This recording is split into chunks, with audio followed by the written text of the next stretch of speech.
সকাল থেকে গাজীপুরের ঢাকা-টাঙ্গাইল মহাসড়কের চন্দ্রা এবং ঢাকা-ময়মনসিংহ মহাসড়কের চান্দনা চৌরাস্তা দিয়ে ঈদে বাড়ি ফিরছেন মানুষ। মহাসড়ক পরিস্থিতি স্বাভাবিক থাকায় নির্বিঘ্নে যাচ্ছেন বলে জানাচ্ছেন তারা। মহাসড়কে গরু বোঝাই যানবাহনও চলাচল করতে দেখা যাচ্ছে। অন্যবারে যেমন খুবই জ্যাম পড়ে, এবার কোনোভাবে কোথাও জ্যাম পাওয়া যাচ্ছে না, কিন্তু মানুষের সমাগম অনেক বেশি, কিন্তু যে রাস্তাঘাটে কোনো জ্যাম নাই। বাড়তি যে ভাড়াটা আছে সেই ভাড়াটা নেওয়া হচ্ছে কিছু কিছু ক্ষেত্রে।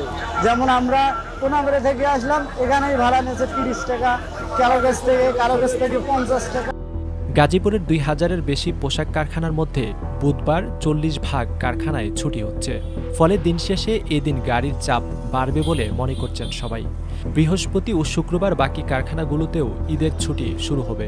আমরা এখানে প্রায় হাইওয়ে পুলিশের পক্ষ থেকে 500 মতো আমরা কাজ করছি, পাশাপাশি জেলা পুলিশ এবং সেনাবাহিনী সবাই মিলে প্রায় 2-3 স্তরে এখানে নিরাপত্তা ব্যবস্থা গ্রহণ করা হয়েছে, যানজট নিরসন ব্যবস্থা গ্রহণ করা হয়েছে। ঈদযাত্রা নির্বিঘ্ন করতে পুলিশের পক্ষ থেকে 3 স্তর বিশিষ্ট নিরাপত্তা ব্যবস্থা নেওয়া হয়েছে।